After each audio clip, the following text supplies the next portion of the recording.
Dari Mas Novel deh, gimana Mas Novel? Oh, dari Bapak gimana? Sebenarnya ya. Mungkin rokok ya. Sebenarnya teman-teman ya. Ini pertanyaan final yang aku mau siapin di akhir. Tapi karena Mbak Kris sudah memberingat, nggak apa-apa kita bahas. Kalau dari aku jujur aja.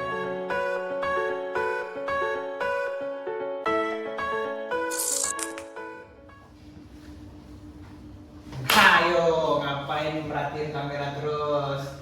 Oke, sebelumnya assalamualaikum warahmatullahi wabarakatuh. Selamat datang di podcast Yuk Ngopi.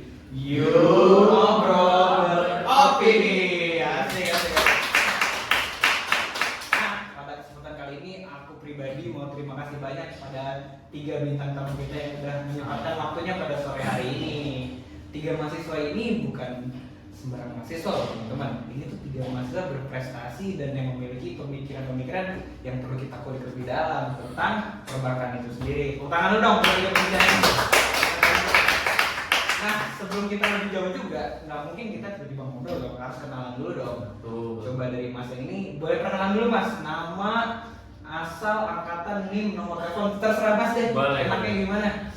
Halo semuanya, nama aku Muhammad Novel Lutfi dengan NIM E002031 dari FH UNS angkatan 2020. Masnya dari mana nih Mas? Asalnya Aku asli Jakarta. Asli Jakarta. Oke. Tepuk tangan buat Mustafa ya. Berlanjut ke Mbak yang pakai baju hitam dan berkacamata, silakan memperkenalkan diri Mbak. Halo semua, perkenalkan aku Drisaka dengan NIM E002207. Yeay. Mbak Gris dari mana nih asalnya nih? Aku dari Jogja. Kamu dari mana nih? Aku Kan sendiri. kenalan. Oh iya, aku terakhir nanti ya Mbak ya. Oh iya, oke. Jadi, pembicara-pembicara Boleh, pembicara atau bintang tamu yang terhormat ini. Mbak Gris tadi asalnya dari mana? Dari Jogja. Dari Jogja. Salam dulu buat teman-teman Jogja dong, teman-teman Jogja. Oh, Makanya iya. baju dari Jogja. Salah dong. Oke, lanjut aja ke Mbak yang di pojok sana yang udah senyum-senyum aja dari tadi. Boleh deh Mbak memperkenalkan diri dulu Mbak. Oke, halo, perkenalkan aku Fazan dengan NIM E002021. Aku asalnya dari Samarinda. Wah, jauh. Jauh. Jauh. Tapi nggak ke podcast ini loh. Betul, demi datang ke podcast Yuk Ngopi ini Mbak Faza, tiketnya dibayarin sama aku. Tepuk tangan dulu. Tangan buat Buat Nah, karena para bintang tamu udah perkenalan, aku juga mau perkenalan nih. Aku Kevin Arya Muhammad dengan NIM E002049, asal aku dari Jakarta. Tepuk tangan buat aku sendiri ya. Aku naik motor, naik motor lagi, naik gojek. Oke, udah lah kita tanpa basa-basi ya, kita cut bercanda-bercandanya. Enggak lah, ini podcast santai, kita mau ngobrol santai dulunya. Nah, tapi aku mau jelasin nih pada bintang tamu semua di sini. Kalau pada sore hari ini kita mau ngomongin apa sih? Nah, aku mau jelasin sedikit nih. Kita itu mau ngomongin tentang namanya internet banking. Internet banking kan emang lagi happeningnya nih ya, apalagi di kalangan kita para kaula muda yang lagi semarak-semaraknya mengenai teknologi, dan tentunya ini berhubungan uang nih, nggak main-main ya teman-teman ya. Nah, langsung aja aku mau tembak nih ke Mbak yang tengah dulu. Menurut Mbak, yang Mbak ketahui tentang internet banking itu apa sih Mbak? Nah, menurut aku internet banking itu adalah bentuk pelayanan bank yang bisa diakses melalui internet. Kita bisa ngecek saldo, bisa transfer, bisa beli voucher. Pokoknya dengan kita modal internet doang, kita tuh bisa mengakses informasi-informasi tentang saldo kita, mau kita apain gitu. Kan lebih praktis juga ya, nggak usah antri. Kalian bisa punya nggak? Kita pasti punya. Pasti dong. Tinggal download gampang Iya, kan. nggak boleh tinggalin zaman. Berarti aku simpulin dari kalau dari omongan yang Badris, internet banking itu sebenarnya basically sama ya kayak bank konvensional umum pada biasanya, cuma yang bedanya ini peralihan sistemnya aja ke sistem melalui internet. Jadi biar memudahkan kita juga, apalagi mahasiswa atau orang-orang muda zaman sekarang, anak muda zaman sekarang malas kemana-mana ya. Iya, mager ya. Betul. Mageran ya. Nah, kalau menurut Mas Nopal nih, internet banking yang Mas Nopal tahu gitu, dan efeknya di hidup Mas Nopal tuh apa sih? Ya sebenarnya sama sih kayak yang dibilang Bagdis tadi, sama kesimpulan yang diambil Mas Kevin tadi. Kalau internet banking itu kan layanan perbankan yang pakai teknologi internet kan, jadi kita bisa dari mana aja. Itu mudahin banget sih. Kalau aku yang basically mageran itu bisa melakukan transaksi. Mageran tapi berprestasi guys. Biasanya ngapain sih dipakai internet? Ya paling buat transaksi atau mungkin beli makanan juga bisa kalau Beli makanan. pakai internet. Kalau dari Mbak Faza, internet banking apa nih Mbak? Oh. Terutama dampaknya di hidup Mbak Faza yang tentunya jauh dari Kalimantan. Aku nggak tahu Kalimantan tuh Aduh. apa penggunaan internet banking udah sebanyak itu apa belum gitu. Kan soalnya di Indonesia ini emang salah satu permasalahan yang belum merata ya. Nah kalau dari Mbak Faza dari Samarinda gimana Mbak? Dari aku sendiri sih alhamdulillah di Kalimantan di daerahku itu udah ya fasilitas sudah sangat baik Sangat gitu. baik. Sinyal aku sinyal aman. Aman, siap. Teman-teman aku semuanya juga pada pakai internet banking kayak misalnya mau beli makanan nggak perlu kayak kita harus nyediain cash terus harus nunggu kembalian dari Iya, betul. Gojek atau dari Grab kayak gitu. Kita udah punya nih saldo di dalam OVO nanti atau di itu deh boleh gak sih? Boleh. Nggak apa-apa, nggak apa-apa. Boleh, Iya. boleh. Nah itu deh pokoknya. Nah itu nanti tinggal kepotong secara otomatis dan ya udah praktis kita tinggal ngambil makanan terus langsung deh masuk ke dalam kayak gitu. Terus juga kayak misalnya kita juga perlu bawa dompet yang kayak tebal dengan isi uang. Ini tinggal di dalam HP itu semuanya udah ada nih di dalam HP itu tuh ada internet banking. Kalau misalnya mau bayar kita tinggal scan kris aja. Praktis ya, jadi kayak tinggal transfer, tinggal cuma scan doang, masalah langsung terselesaikan ya.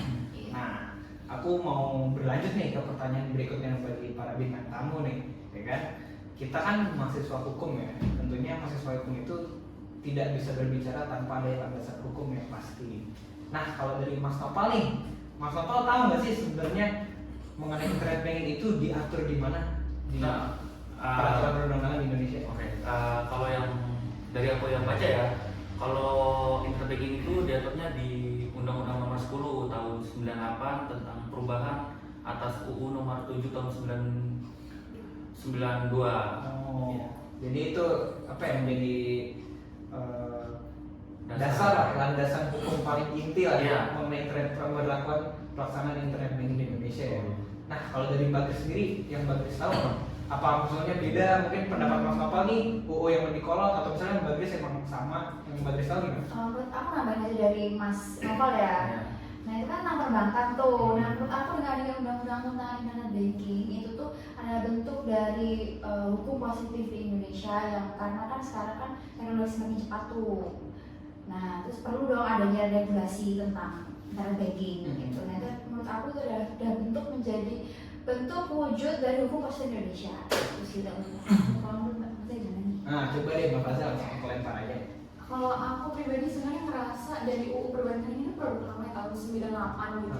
Nah sedangkan ini udah tahun 2022. Nah aku merasa substansi yang diatur tentang internet banking itu masih belum spesifik dalam UU perbankan karena perlindungan data pribadi yang dimaksud dalam UU perbankan setahu aku pernah baca itu masih belum spesifik mengatur tentang perlindungan data pribadi yang dimaksud dalam internet banking karena dari yang aku lihat sih ya data pribadi yang dimaksud dalam UU perbankan itu lebih ke hal yang general karena kan data pribadi yang dimaksud itu adalah data yang disimpan dan dihimpun oleh bank sedangkan di internet banking itu adalah termasuk juga data yang ditransmisikan ketika kita lagi transaksi lewat internet. Nah itu data yang masih belum mampu untuk diatur atau diakomodir dalam UU perbankan.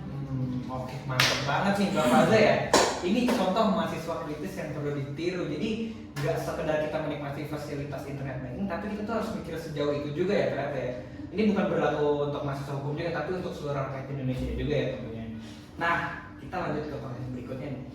Kan kita tahu sendiri ya, Mbak dan Mas juga tahu kalau Indonesia itu sekarang sudah dalam kondisi transisi ya. Indonesia ingin transisi dari negara berkembang menuju negara maju yang mana pertumbuhan ekonomi dan juga pertumbuhan teknologi itu dibutuhkan secara instan dan cepat gitu. Nah, dengan melihat berbagai fenomena yang terjadi di masyarakat, menurut Mas dan Mbak, kapan sih Indonesia itu urgent banget butuh yang namanya fokus lebih terhadap internet banking itu? Jadi menurut Mas dan Mas Mbak itu kapan sih Indonesia itu sudah saatnya gitu loh untuk lebih fokus memperbaiki sistem internet banking di Indonesia? Kalau menurut Mbak Kris gimana? Nah kalau menurut aku nih kalau kapan sih fokusnya tadi kan kakaknya nanya itu.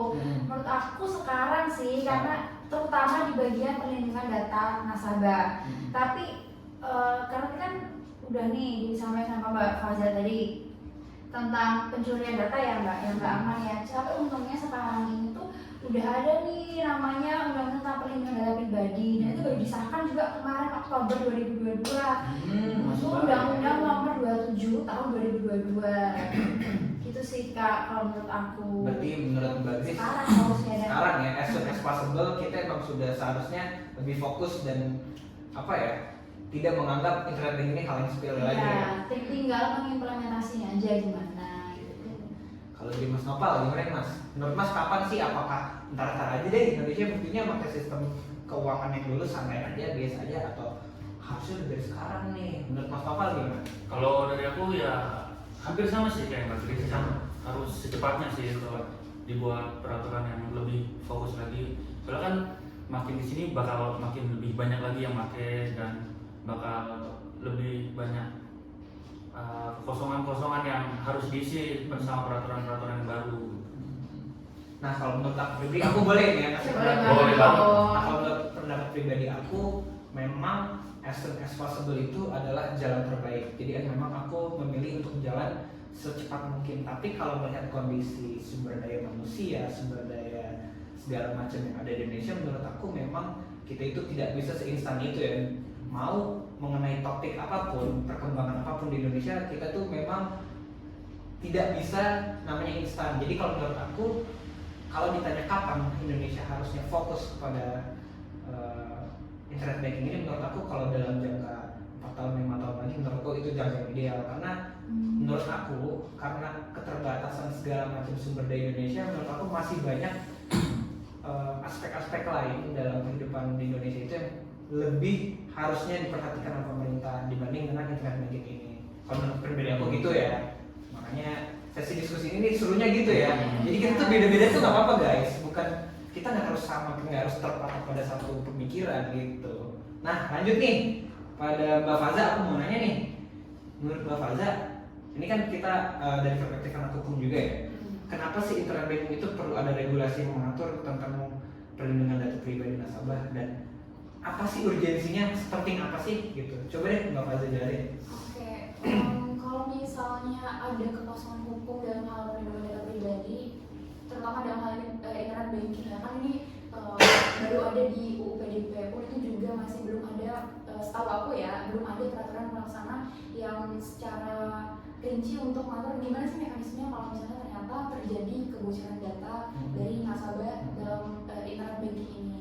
Nah kan kasihan tuh misalnya nasabahnya tuh ternyata ngalamin kebocoran data, tapi tuh upaya untuk menanggulanginya itu gimana sih, mekanisme penyelesaian skemanya tuh kayak gimana. Nah kalau misalnya nggak ada peraturan yang secara spesifik atau jelas ngatur gimana sih mekanisme penyelesaiannya itu, nanti gimana kalau misalnya nasabahnya luntang-lantung harus bingung nih mau diselesaikan pakai mekanisme gimana kayak gitu. Kita harus punya standar baku untuk menentukan mekanisme mana yang paling tepat untuk diterapkan buat menyelesaikan sengketa itu gitu. Oke, gila. Aku kagum sih teman-teman Mbak Faza ini, dan tadi sangat menukik ya, buat pusing menukik, tapi sangat mengedukasi juga ya, bukan buat kita dong, tapi buat teman-teman penonton nantinya. Nah, aku mau nunjukin nih ke Mbak Grace. Tadi kan Mbak Faza udah jelasin mengenai kenapa harus diatur gitu ya. Dan tadi Mbak Faza juga nyinggung masalah pencurian data pribadi. Kalau dari Mbak Grace pernah nggak sih dengar kayak berita-berita tentang wah ada kasus gede nih mengenai pencurian data pribadi yang ada hubungannya dengan internet banking. Jadi Mbak Faza tau nggak sih permasalahan Mbak Faza kan lupa nih, ada Mbak Faza nih shimmering splendid ya. Kalau Mbak Grace tau nggak sih kayak kasus yang wah ini nih kalau ada internet banking di Indonesia yang Mbak Grace tahu apa? Waktu itu tahun 2020 tuh ada kasus pencurian dan pencurian dana. Itu jadi ada nasabah nih. Terus dia ini nama banknya sensor aja. oh ya oke, nama ada sebenarnya nama bank. Huruf akhirnya M. Itu dia tuh kayak nasabahnya ditelepon sama seorang. Ditelepon ngaku-ngaku kalau dari pihak banknya yang belakangnya N itu. Terus karena kayak percaya aja ya udah dong dia ngasih datanya. Terus sama yang telepon itu dipakai tuh datanya, data-data pribadi kayak user ID sama password, akhirnya diambil uangnya yang awalnya 450 juta. Jadi cuma tersisa 50.000. Waduh, itu Nah, sih. buat pakai beli somai bisa pakai skripsi ya Mbak ya.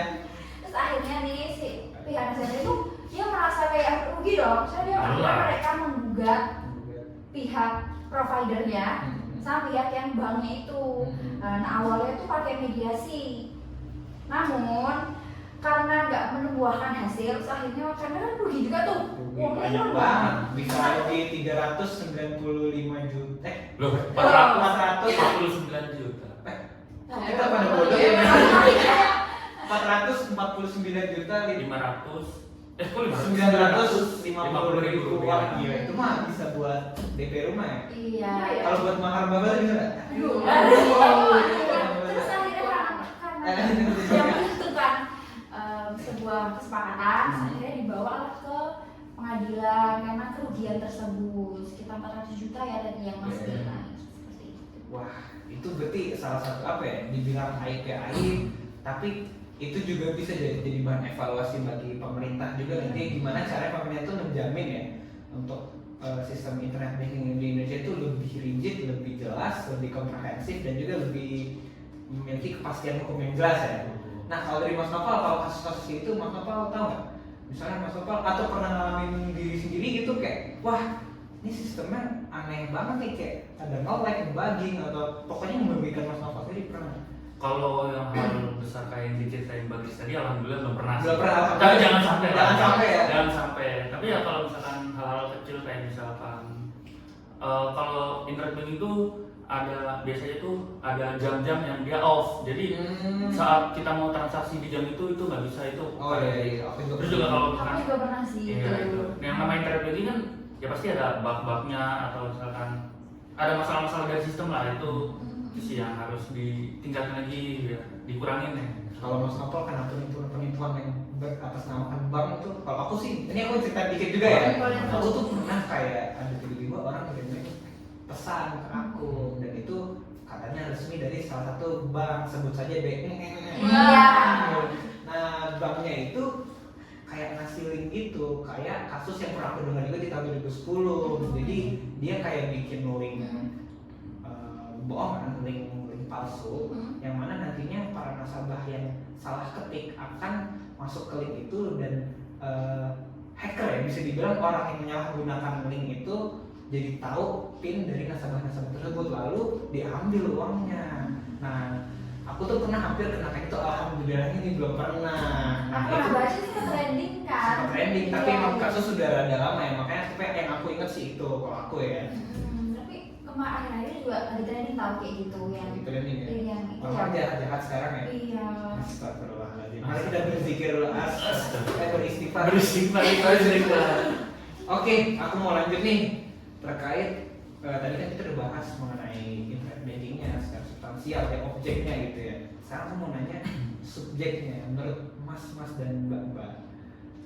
Admin dari pihak manakah yang paling apa ya bertanggung jawab lah atas kinerja ya keberjalanan internet banking itu di Indonesia? Apakah yang perlu diperbaiki itu dari sisi pemerintahnya atau dari sisi banknya atau dari sisi masyarakatnya? Kalau dari Mbak Faza gimana Mbak?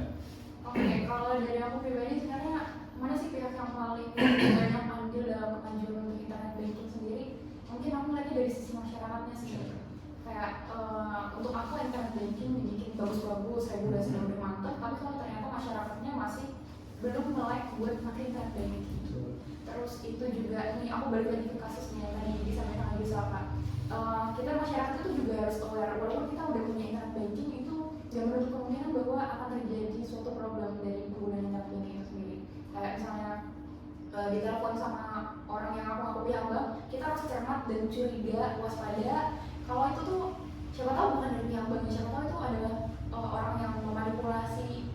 Jadi kita nanti ngasih data pribadi kita ke pihak yang sebenarnya itu nipu kita, tapi ternyata bukan pihak asli dari banknya. Nah itu adalah salah satu peran yang sebenarnya menurut aku masyarakat juga punya andil yang penting dalam kemajuan penggunaan internet banking.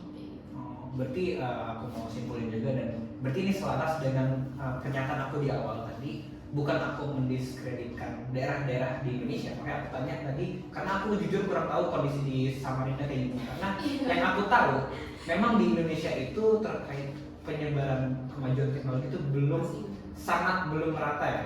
Makanya aku menanyakan apakah kayak orang-orang itu udah melek mengenai internet banking itu sendiri. Mana sebenarnya kalau semua orang di Indonesia secara merata itu melek tentang internet banking, misalnya Indonesia menurut aku dalam jangka beberapa tahun bisa jadi negara maju. Kalau itu menurut aku. Amin. Amin ya Allah. Amin. Nah kalau menurut Mas Nopal deh, elemen yang paling penting itu dari sisi pemerintahnya kah, banknya atau dari ya.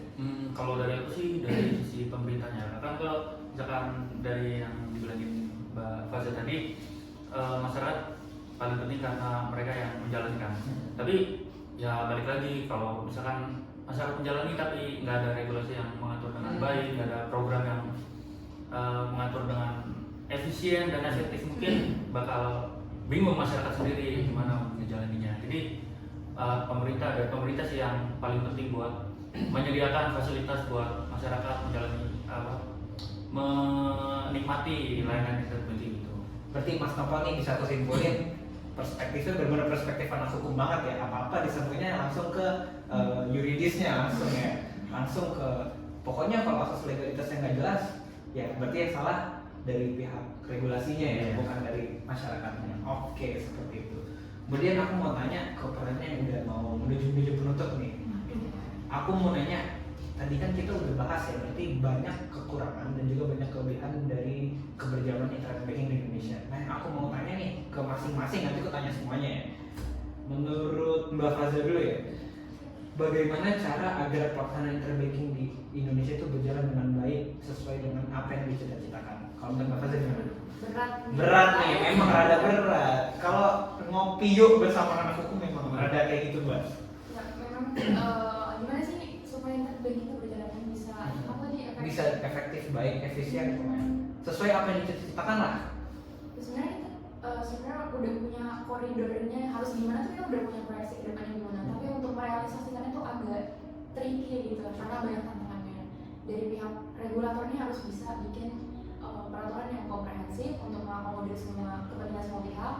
Tapi dari pihak masyarakat juga pelan-pelan harus dikasih sosialisasi pelan-pelan. Gimana caranya tiap lapisan masyarakat tuh ngerti tentang penggunaan internet banking itu sangat memudahkan bagi kita. Misal kita mau bayar parkir uang 2.000 itu kan kalau sekarang masih belum banyak yang memfasilitasi untuk bayar pakai kris gitu.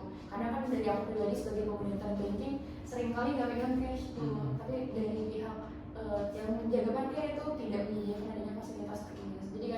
Jadi kadang nggak bayar parkir gitu ya. Jadi dana. Nah, ya gimana caranya supaya pelan-pelan masyarakat kita mulai menggunakan internet banking, menyediakan kris di mana-mana dan seterusnya seperti itu. Oke. Berarti kalau dari Mbak Faza sendiri yang perbaiki memang dari sistemnya banget ya. Mbak Faza lebih fokus ke sistemnya. Oke, kalau dari Mbak Gris yang perlu diperbaiki gimana sih Mbak Gris? Sebelum ke situ aku masih penasaran nih. Apa tuh Mbak? Mungkin kakaknya juga boleh ikut ya. Boleh. Silakan. Ini nih kalau misalkan nih ada sengketa, ada tuh, ada sengketa tentang perlindungan data pribadi nasabah. Itu penyelesaiannya tuh dari gimana sih cara nyelesainnya? Apakah ada peraturan kayak gitu? Iya. Kakaknya lebih jauh. Kalau dari Mas Nopal deh, gimana Mas Nopal? Kalau dari Mbak Faza gimana? Sebenarnya ya. Mungkin iya. Sebenarnya teman-teman, ini pertanyaan final yang aku mau siapin di akhir. Tapi karena Mbak Gris sudah memberikan, nggak apa-apa kita bahas. Kalau dari aku, jujur aja, memang aku belum mengulik lebih jauh mengenai peraturan yang mengatur tentang finance data perbankan ini. Cuma yang aku tahu sejauh ini rata-rata banyak yang dibawanya justru ke pengadilan negeri. Jadi dibawanya ke ranah perdata maupun ranah pidana. Jadi ada juga koridor namanya, bukan koridor ya, ada juga namanya kayak tingkat pidana perbankan itu ada. Jadi yang aku tahu kalau sengketa perbankan khususnya internet banking ini memang banyaknya dibawa ke pengadilan negeri, yaitu ranahnya mau perdata atau pidana. Jujur aku belum mengerti secara spesifik dan lengkap apa fungsinya dari peradilan niaga. Memang mungkin itu bisa kita bahas di Yuk Ngopi volume 2 kali ya. Nah, aku boleh lempar ke yang lain ya? Boleh. Nah kalau Mas Nopal, yang Mas Nopal tahu penyelesaian sengketanya kita kalau dari aku tadi dari litigasinya aja ya. Kalau dari Mas Nopal mungkin Kalau dari itu mungkin dari bagian non litigasinya ya. Non-litigasi. Kalau buat penyelesaiannya mungkin kita bisa ngajuin pengaduan ke pihak banknya karena mereka kan yang menyediakan Betul, fasilitasnya layanannya.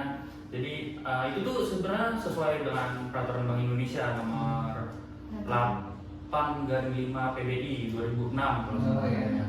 Nah, itu tuh jadi kita bisa mengadukan tentang kebocoran data itu ke pihak bank. Nah, nantinya bakal disiapkan buat melakukan mediasi ya. Oke. Berarti Mas Novel walaupun tadi di awal aku bilang ya anaknya perspektif hukum banget, tapi dia juga masih memiliki dari sisi sosiologis makanya sih. Jadi mengedepankan perdamaian. Iya. Oke. Menarik. Nah, nampaknya pertanyaan-pertanyaan tentang internet banking ini sudah habis dan kita juga sudah mengulik cukup dalam mengenai internet banking ini. Oleh karena itu tibalah kita dalam sesi diskusi dan juga ngobrol ini pada sore hari ini. Untuk itu aku ucapkan banyak terima kasih untuk para bintang tamu, Mbak Faza, Mbak Luis dan juga Mas Novel. Begitu aku pun sebagai pemantik di sini pamit undur diri. Wassalamualaikum warahmatullahi wabarakatuh. Dadah. Sebelumnya sampai itu namanya Kevin. makasih. Siap. Makasih.